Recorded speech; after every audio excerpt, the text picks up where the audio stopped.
Hello, everyone. Kathy here. I'm very excited to bring you this year's Summer Pick Series, a selection of the most downloaded shows we've published in the past that we think you'll not only love to listen to again, but they'll also help you in a big way to find brave and build even more success, reward, and fulfillment in your life and work. I also wanted to share that we have now moved to a bi-weekly schedule, continuing to bring you great episodes that I hope you find instrumental, but also giving you a bit more time to check out and digest each episode and take action on the powerful strategies and tips that are shared. Thank you so much and wishing you a great summer. Enjoy the show. Most of the time we think as entrepreneurs, if we want to make more revenue and have a bigger impact, there's something we're not doing that we need to add in. 9 times out of 10, it's something that you're doing that you should stop doing. Hello, everyone. This is Kathy Caprino, and welcome to my podcast, Finding Brave. I've created this show for everyone who longs to create something bold and brave in their life, to rise up, speak up, and stand up for who they are, and to reach their highest and biggest visions. Each week, I'll be speaking with inspiring guests from all walks of business, leadership, entertainment, the creative arts, and the entrepreneurial world. And they'll be sharing their intimate stories of finding brave and offer their best strategies for building your most rewarding, joyful, and meaningful life, business, and career. Hello, everybody. Kathy Caprino, and welcome to Finding Brave, another episode. And I am so thrilled to talk with Kate Northrup today. Kate, thank you for joining. And so from Maine, from the beautiful Maine today. Yes. Yay. And, I've been following Kate for years, following her mother, Christian Northrup, for years as well. So what an honor. What an honor. And today we're going to be talking about a lot of things that I think are really going to resonate and align with the Finding Brave message. But we're focusing on doing less and living better is how I would call it. And you have a book and a whole world of programs and tools about that. But just a little preamble here. You all probably have heard me say or write about perfectionistic overfunctioning, which is the term I use for doing more than is healthy, appropriate, and necessary, and trying to get an A+ in all of it. And, we were talking, Kate, before, pressing record, that when you do that, this is not just something you change, I think, overnight. It's a lifelong journey to change this, but how important it is to shift out of it. And it does take finding brave, because I think we do it out of fear. We do it out of judgment. We do it out of self-rejection. So we're going to learn all about how can we get on the path to doing less, but living in a more joyful, peaceful, calm, healthy, perfect way. Perfect. No, that's a hard word. We don't want to strive for perfection. The hell with that. I take that back. So here we go. Let me tell you a little bit about Kate.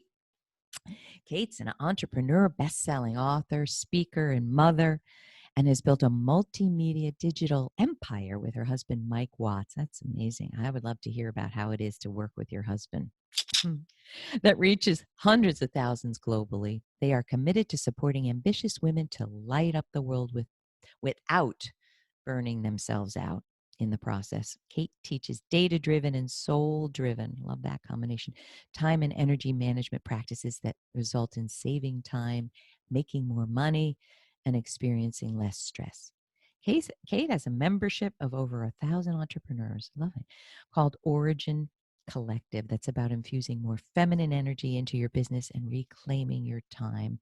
And she's also helped over 5,000 students heal their relationship with money, which is so embedded in all of this too, isn't it, Kate? With her signature Money Love course. And her first book, Money, A Love Story, has been published in 5 languages.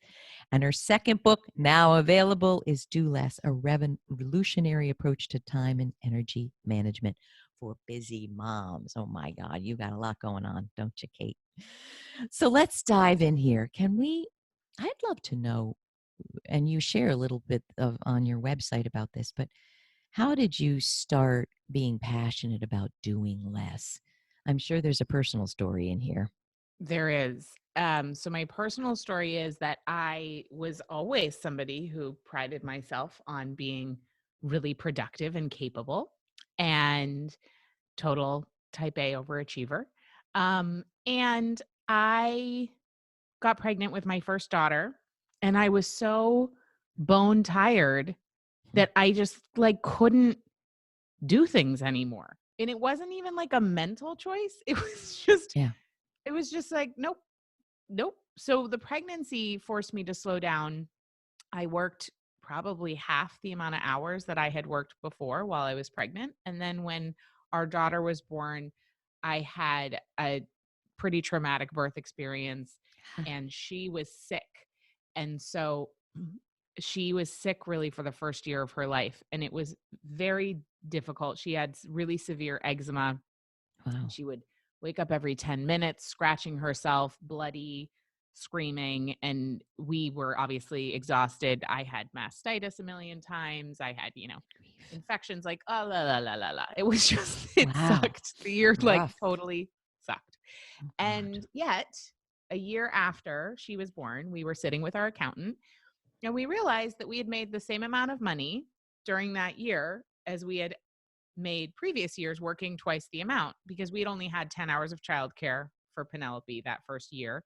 And also I just didn't have the bandwidth to like care about our business, but we made the same amount. How So is that? How did you? Exactly. Well, I thought, how is this? How did we do that? And so I basically thought, well, we're not that special. And probably if I did this by accident, I could do it on purpose. So do less. My book and what I'm practicing and teaching is really, I went back in time and looked at, well, what happened? How is that possible? I'm And dying to so know. exactly. So I itemized and I looked at what shifted. And I will tell you, I mean, so many things that I wrote a book on it, but one was really sticks out and is the crux, which is that for the first time in my life, I was forced to let my body lead. Yikes. And yeah. And then amazingly, because our bodies are made of the very same stuff as nature, I got done the things that needed to happen because, as this wonderful Lao Tzu quote says, nature never rushes, yet everything gets done. Beautiful. Can I dimensionalize that and ask Yes. you what I hear and make sure I get it? Because again, I'm a recovering perfectionistic overfunctioner. So my tendency is to do the work of three people. That's my tendency. And we all talk about, how we say, oh, we're so busy. I often say that and I'm like, why are you saying that? As if it's a badge of honor. Stop it. But let me ask if this is what happened. When you let your body lead, I'm guessing that the peak times that you're able to produce and generate and concentrate, when you allow yourself to do it, then you are going to do 3 times what maybe you would have when you're beleaguered, exhausted, depressed, right? So number 1, you're doing it when your body says you can do it. I think, tell me if I'm not getting it. Number 2, I think your decisions are better. Yes. Right? Instead of like, Hardcore. is this you? I tend to, any staff I've ever had is like, good Lord, slow down. You're like a hummingbird. We can't keep up because I'm desperate to do, let me try this. Let me try that. Let me try this webinar. So they're not good decisions. They're based on something else. So you're making better decisions when you're slowing down. Yeah, exactly. Is that right? Because it is right. We have a tendency to live outside ourselves.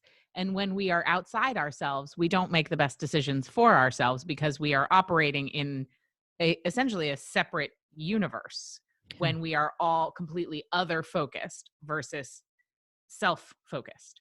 And so Wow. I created a system that I call self sourced scheduling that Wow. is organizing our lives based on how we feel internally. So we're creating our external lives based on an internal feeling, as opposed to creating our external lives based on the external factors of everyone and everything around us, which Wow. of course makes us lose ourselves if we ever had ourselves to begin with. I mean, I have a 4-year-old daughter and she has not lost herself yet. And so help me God, I will do whatever I can to support how full of herself she is. I want her to be that full of herself forever, as much as possible, with, obviously Yeah. developmentally Right. appropriate Right. layers And of we don't being want a aware of other people. narcissist. I do not want to raise a girl, narcissist. back off a little. Can I get, so obviously we're talking about some form of spirituality, some form of, so I'd love your thoughts on this, but I think the whole thing has to start with having a very deep, intimate relationship with yourself. Yes, Would which you most of agree us with have me? never been taught how to do. Most people listening are going to go, I don't even know what you're talking about. Exactly. And when Kathy says to listen to yourself and develop a relationship, what are you talking about? And how do you do that? I mean, isn't that the foundation? It is. And for me, I was never a meditator. I was like, "Ugh, people who meditate or tell me to meditate are so annoying. And I'm too busy. Like, I have too much going on and I don't want to because I really like to stay in motion." Oh man, you and So, I are so similar. oh, Like it's a yeah, different feeling to it's a meditate, different and feeling. sometimes it's annoying. I'm going to It's be honest. I still find people who talk about meditation annoying, even though I've become one of those people. And by the way, I'm still not a daily meditator. Maybe someday. Okay, but here's what I found was so profound for me, and this is not going to be what people expect. For me to create this intimate relationship with myself and tune in with myself, what happened is I got my period back after my first daughter, and it was like the first time I acknowledged really that my period could be anything more than a nuisance because I hadn't had it for so long with the pregnancy. And then I didn't get it for 13 months after she was born. And before I got pregnant, I had lost my period for quite a while because I did this crazy intense fitness and nutrition program. So I, it was like borderline eating disorder. So I didn't have it for all this time. And then it came back and it was like this feeling of I was my own again because my body was no longer a receptacle for my daughter or her primary, her only nourishment source. So I was mine again, but really sort of Mm, for the first time because now I was mm, my own as a mother, which is such an intense rite of passage. And I began to I got obsessed. I got obsessed with tracking my period and taking notes on my experience of the 4 phases of the menstrual cycle and learning about them and learning about the brain chemistry and hormones and the whole this from the spiritual aspect. I read everything I could, and I got into this intimate relationship with myself by mm. tracking my cyclical energy. And I felt like no one told me. Everyone talks about loving themselves, right? And it's like, I don't even know what that means. Well, how do you Wow. do that? And for me, tracking my cycle and noticing how I felt was one of the most profoundly loving things I could do because instead of trying to be different, I was noticing how I am. Wow. Yeah. So for me, Okay. that's how I did it. Can I share with people? So I'm beyond the period stage now. But I want to highlight a few things if I can. So Kate and I are all about, I think, let's just tell the brutally honest truth here because we don't hear that very much. I have 2 kids, they're 22 and 25. And oh my God, we plan for our children. We adore them. What a gift. And I will say, preparing to get pregnant, being pregnant, and then nursing, I felt like, when am I going to be able to drink what I want, have caffeine? It was, I'm going to be honest, an awesome responsibility that this body was growing another body. And some people love it and live every minute. I felt stressed. I like if I'd I have a hate little being sip of pregnant. coffee. My mother, who's 95, was like, it was the happiest time of my life. And I felt great. I'm like, what in the hell I are you talking know. about? Some women I say did that. not It's feel great. I wonderful. almost had Mm-mm. preeclampsia. So I want to normalize that for everyone. You are what you are. And let's not look at, I should be, and I'm less than, right? But what's interesting is now that I don't have a menstrual cycle, I have to tune into my body in a different way. But I think our point is, whether you have one, whether you don't have one, whether you never had one, what we're asking is know yourself in a deeper way. And that's physical, emotional, spiritual, behavioral. And it can be from, I learned as a therapist, our body says what our lips cannot. I love that Isn't that phrase. so good? Do you know is that? I don't Do you, know whose that is. oh, I that's just, good. I'm the gonna write it professor said down. it. I know. But so I had chronic illness, 4 years of an infection of the trachea. And Ooh. every 3 months I'd lose my voice and it would be burning pain. Well, I do believe in energy healing and I've studied it. What is that? That's a pain deep in the seat of your personal expression. Now, I know, folks, some of you are going to go, "What? This is just too off the charts." But I believe that the body says what the lips cannot. So if that's the first way you learn about yourself, just listen. Well, yeah, and our bodies are here. They're the only thing that is with us the whole time. And Our kids will not be, our spouse will not be, our friends will not be, our parents will not be. But for me, my relationship with my body, it's like, oh, well, here I am. Yes, we're spirits and souls living in a physical experience, but we are having a very physical experience and it dictates a lot of our lives. So why not get into loving relationship with it by getting to know it as opposed to trying to change it all the time? Our culture is so obsessed with trying to change our bodies, and we can change our bodies in a loving way. Absolutely. We can take care of them, but I think the listening and the just asking, like, how do I even feel today? What is Exactly. going on? What is going on? What hurts? I love it. Can I go back to, from the entrepreneurial perspective, Kate, Yes. the doing less? Um, can you talk about, for anyone who's starting a business or like me running a small business, can you give us some tips about how do we nip that Yeah. perfectionistic overfunctioning urge in entrepreneurial life? Yes. So number one, there's a simply analytical part, which is the doing an 80-20 analysis on your time, your activities, your revenue, your business, your customers, everything. So what 20% of activities give you 80% of the results? What 20% of customers bring in 80% of the revenue? What 20% of offerings bring in 80% of the revenue? All of that stuff, because then it becomes really obvious what you can just get rid of. And I am a huge believer. I'm not much of a gardener, but but I really love petunias, and I've nailed it with petunias.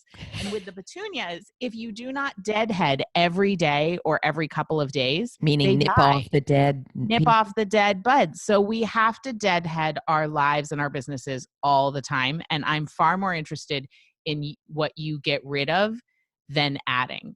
So most of the time, we think as entrepreneurs, if we want to make more revenue and have a bigger impact, there's something we're not doing that we need to add in.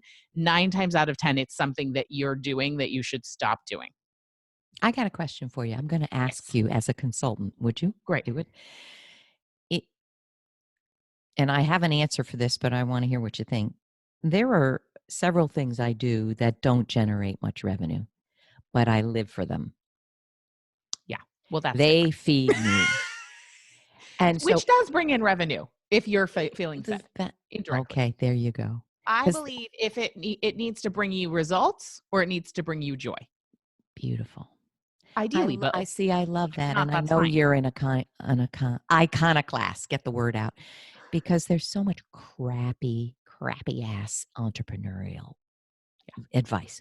Ugh. Yes. And there's so much crappy coaching advice. It's not all about, and some of it is a male worldview, frankly. Mhm. That you have to be your revenue has to be over 1 million, or you're not doing anything. But I think there's a female worldview, and I don't mean to paint every woman with the same brush, but that if it feeds you in some way, that's important, that's sustaining, that makes you feel alive, then it doesn't have to be making you, $500,000. Would you agree with that? 100,000,000%. Do you There are hear what I tons of hear? The things. pressure, the For pressure. sure. Yeah. I If mean, it's I not believe, making money, let it go.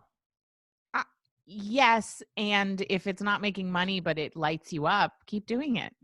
Who cares? Oh, We're awesome. not taking the money with us anyway. And no one is lying on their deathbed thinking, I wish I had made more money.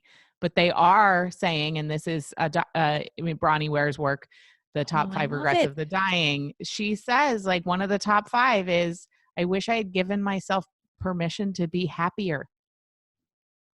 I want to tell you, I wrote because that was such an inspiration, the top 5 regrets of mid-career professionals. Oh, And it's not so different from, I bet.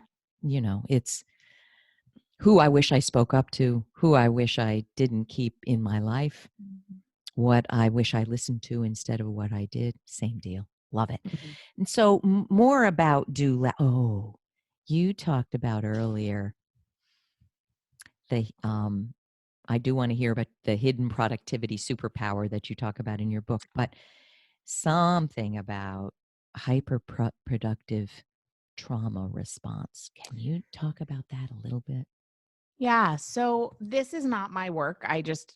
My work is adjacent to this, but I heard it the other day. And when you said you have a background as a therapist, I was like, well, I don't know. It just came up. So there's a woman named Erica Chitty Cohen who's a beautiful, doing beautiful work around birth and female health and all kinds of incredible things. And she brought up a concept of productivity or obsession with productivity as a post trauma response. So overachieving as post trauma response.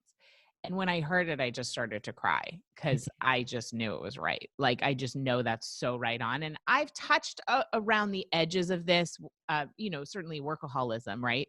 Right, Or how we are wanting to stay in motion and stay busy because it's avoiding a feeling.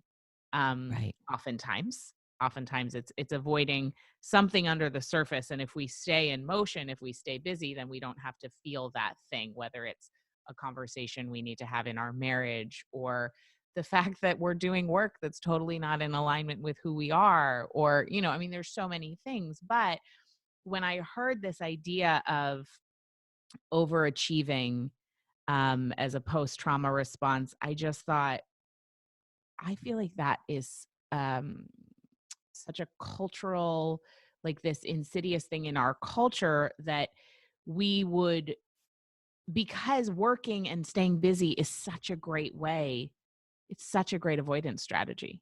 Wow. And it's not, I'm not saying this is true for everybody, but if you heard that and it resonates, then maybe looking at what are the fear patterns that keep us running all the That's time. Because powerful.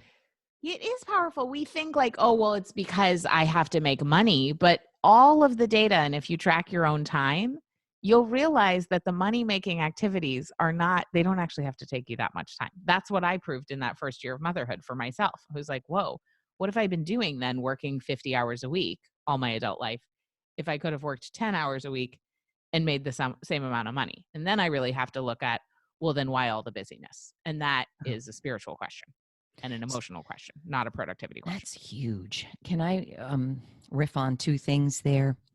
Um, I have been so floored in the past 2, 3, 4 years since I understood what narcissism, literally narcissistic personality disorder is. And every time I talk about this, I think of Brene Brown, who I adore. Mhm. And if I were to have her on the show, I think she would probably say, based on what she writes, labeling people, it divides us and it's not a good thing. From my experience, when you've been on the receiving end of a narcissistic personality disorder, I don't mean, oh, he's a little self centered. I mean, personality disorder, you are so damaged and you don't know what hit you. What's been so shocking to me is I run a course, the Amazing Career Project. More than 60% of the women who come are all perfectionistic overfunctioners. That's who are drawn to my work. When I say, "Do you think you had a narcissist in childhood?" They're like, "I don't even know what that is, but I can't believe Yes. what you're saying." So I have seen that perfectionistic overfunctioning, doing too much, is tied to having a childhood where there's a narcissistic parent.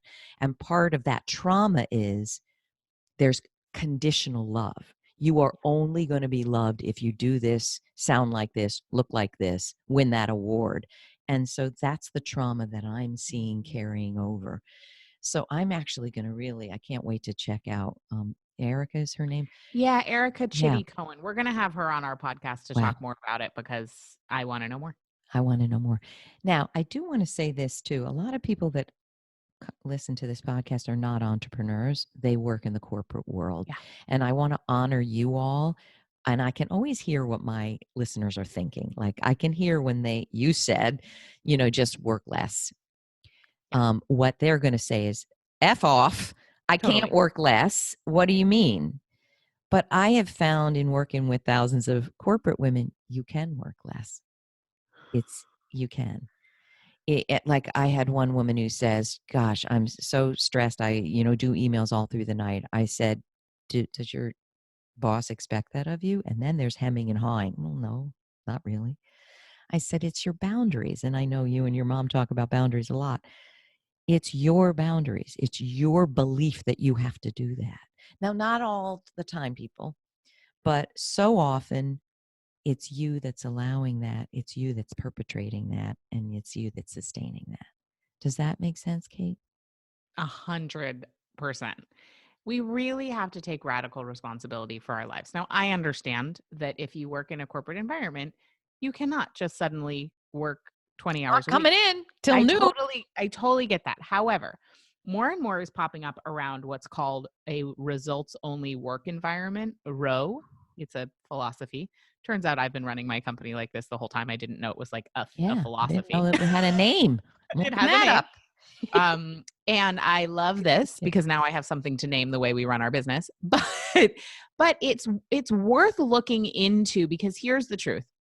The data does not support the standard 40-hour work week, which, by the way, the average American works 47 hours a week. 47. So, and at 49 hours a week for women, that is when statistically significantly our mental health starts to decline. So just 2 more hours a week than the average, our mental health starts to plummet. Wow. Okay. So this is major. Wow. There's no data that supports 40 hours is a good amount for humans to work. It Where'd just we was come up with created that? during the Industrial Revolution based on how machines work. And we've just kept doing it because no one bothered to question it. Now, interestingly, companies that are moving towards like a 34 or 30-hour work week or even less are noticing that their productivity is increasing or at least remaining the same because there are fewer called out sick days. Wow. Their employees are happier because happier people are more productive. There's so much data supporting this. And so if you feel like you've checked in with yourself and you're like, no, my boundaries are solid, it's my boss that's the problem, you may consider presenting some of this data. And I wrote all about it. I think it's chapter 2 in Do Less. I can't remember which chapter it is, but it's all outlined there. And I'm guessing when we get to the point where, like, I've always been a late night person. That is who I am. I get up late, and if we could also make those 30 hours the time where we're most productive, it's Yes. 4, right? Yes. Rather than it's got to be 9 a.m. to blip. Who cares like when the work is done? Right. I mean, we just brought on a new employee and she was like, so what are the hours? And we all work virtually. And I was like, whenever the hell you whenever want. you feel like working. And she was like, well, what about timesheets? I was like, I don't want to see a timesheet. You have to. Timesheet is a dirty word, right? Just do your work. I don't care. Oh my gosh, I love it. And my dream is that more and more companies move this direction, because what it is it is seeing the people who work with us as whole, capable humans who don't need to be babysat. Like, wow. Yeah. What a novel idea, right? Yeah. Oh, I love it. All right. Now, I'm aware of our time, but can I ask you this? You clearly, life happens to you and then you look at what's happened. You're one of those people. I'm one of those. That and I call it turn our mess into a message. I mean, we're passionate about, wow, I just went through a rough phase here, and let me see what I can learn and teach, because then it's not for naught. I think that's probably how you operate, right? It is. I actually had a dream. This is so crazy. I had a dream many, many, many years ago where there was a book on my bookshelf next to my bed in the dream. And I pulled the book off. The spine of the book said Unforgettable was the title of the book. And I opened up the book, and the page that I opened to said, if you are to live in the light, you must earn your living with the sharing of insight. Wow. And I'll never forget this dream. And so from that moment forward, I was like, I guess this is what I'm supposed to be doing. Say it again. Say it again. If you are to live in the light, you must earn your living through the sharing of insight. What a beautiful, poetic, powerful message. Yeah. So So there you that is go. what That's what you're I do. doing. I just kind of share what I think. Oh my God, what a great way to make a living. So can you in that along those lines, it doesn't have to be around do less, but can you tell us for your life what the biggest 3 lessons have been? For men, for Ooh. women, for whatever. I know I didn't prepare you. No, this is great. I love it. Number one lesson has been my worth is not based on what I do. My Can worth you is not tell us based on more? how much I have gotten done. Oh, So that's number one. can I wait? Can I ask about that? Mm-hmm. My worth is not based on what I do. Does that mean on the volume that I produce or even how good I am as a mom or Yep. what is your worth based on, do I you think feel? it's inherent for all of us. I mean, I think it's also who we are. Yeah, It's like what presence do we bring? Who is our essence? And of course that impacts how good of a mother I am, and how good of a wife I am and all of those things. But like as opposed to sort of the tallying of like what did I do today or what did I do this year? How good am I? That has so been a big life beautiful. lesson. Um, Beautiful. another one has been that the truth is healing. Tell us more about that. So I, as many of us did, grew up in a household where it's very waspy household where we just everything looked fine and everything was supposed to be fine. Yeah. And really, it was not an environment where we just said what we felt in the moment. And I had to learn the skill of having uncomfortable conversations because I used to think that the truth hurt people. But what I've come to realize is Wow. that when said with love, the truth heals people. Oh, that's beautiful. So that's a big one for Oh, me. that's huge. And then um, I think the third one is one I'm learning now, or it's really something about bliss and pleasure and the permission to feel good and how that can fuel our lives. Like how important it is to prioritize bliss and pleasure. That really like that is what we're here for, I believe. Love it. Um, and so I'm more like in that one. I don't have like a good summary. Love it. I add to that that I believe that women are programmed not to prioritize bliss. It's not just that we don't know how, we are programmed. One, don't put yourself first. Two, it's funny. I grew up, my dad, we called him a funster. He died 6 years ago, but he was the most fun loving. But my mom, who 95, I love her, she would say, yeah, your father, it's all about the fun. It was like a negative thing. Yeah. Like there's something wrong with being all about the fun. And so I would suggest folks that you look at the programming you got around fun and bliss Totally. and you're going to peel layers of what you were told. Oh, that's a powerful one. But really, what are we doing on this planet here? Is it just to struggle and stress and be beleaguered, or Yeah. is it to live full out with a lot of bliss, right? That's a powerful one. Thank you for sharing those. You're welcome. Kate, where do we learn all about, where do we get your book? You have something important coming out. Where do we get it all? Yeah. So katenorthrup.com is the best place. And I do have my book Do Less, which you can get anywhere. And I have a brand new Do Less planner because so many people asked me, hey, with these concepts that you share, do you have a planner? Could you make one? And I was like, yes, And I that could. means every day, it guides through Yeah, so steps it's a and whole system. Yep. So that's available at my website as well. how And beautiful. I yeah. want to ask one other thing because I have one more minute. Can you tell us the biggest lesson about mothering that you've faced? Yeah. The biggest that okay, how do I sum it up? It's really about what's the lesson? It's about letting go and letting things that, like, the most important thing I need to do is let things be how they are as opposed to how I want them to be. Wow. Will you say a little more So about that? yeah, I mean, I just thought, because I always wanted to be a mom, that it would feel natural and like it would feel good. And mothering does feel good sometimes, and sometimes it really sucks. And um so but it's harder, as everything, when I am trying to make it be different than it is. But when I can just be like, well, right now I'm sitting on the floor and my husband doesn't come home for 2 hours and I am so bored and I do not know what to do with these children and they're asking me for things constantly. They won't stop.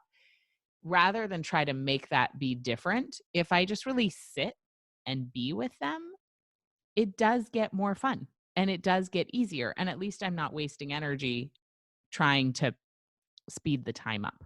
So does that mean as you're sitting there going, "Good Lord, I'm so bored," you say, "All right, I'm bored. Yeah. All That's right. I'm okay. bored. And then just Let's notice see if I something. can get less bored." Yeah, or just like, oh, just even admitting like I'm bored and just sitting there and then seeing if like, well, can I dive a little deeper into something that one of them is doing?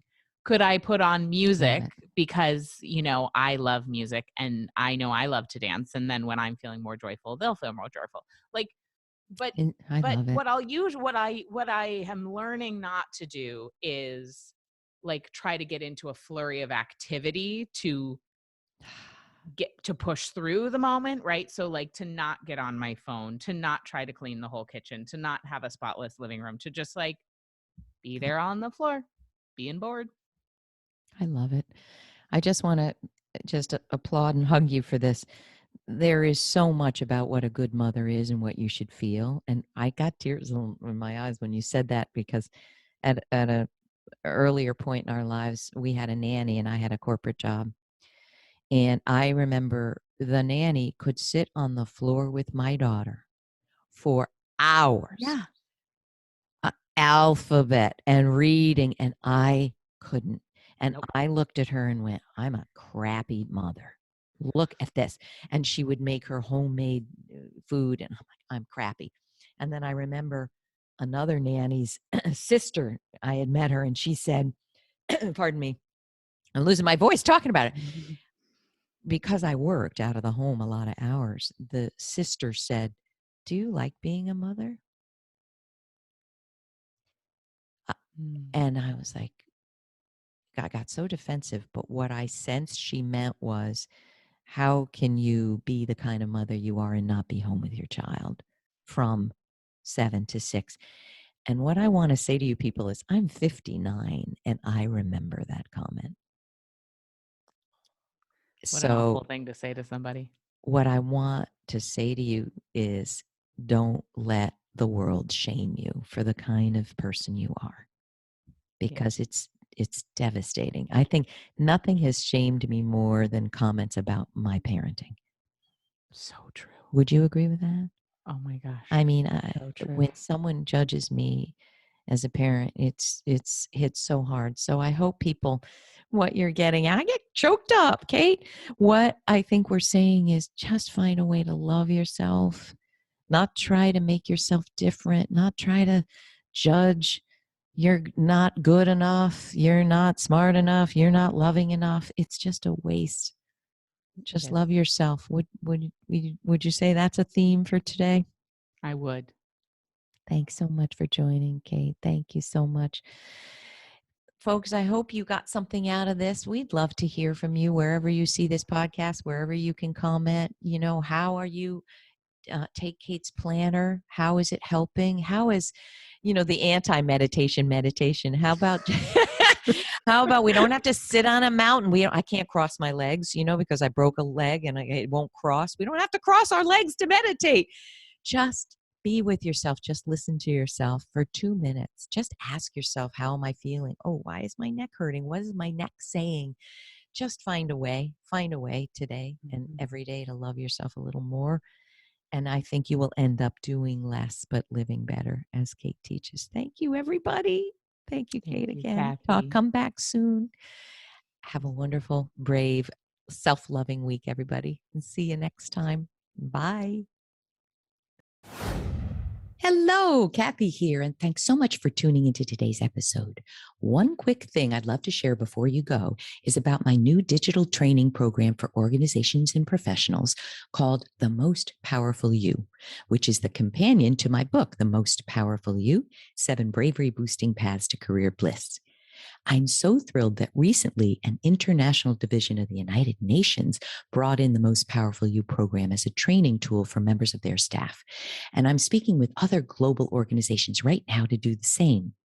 This program brings to organizations real-world transformative training for leaders, teams, and professionals to help them thrive at the highest level in their work and projects. So here's my ask. Please take a look at what I'm training in The Most Powerful You, and you can find that at mostpowerfulyou.com. And if you feel the content would be instrumental for you and your team, I hope you'll ask your leaders and DEI managers to bring in this training program to your company. It's truly transformational for work cultures everywhere, and it generates amazing results. Thanks so much, and here's to you becoming the most powerful you. Thanks so much for joining us today. And please don't forget to check out findingbrave.org for more programs, resources, and tips. And tune in next time for your weekly dose of Finding Brave.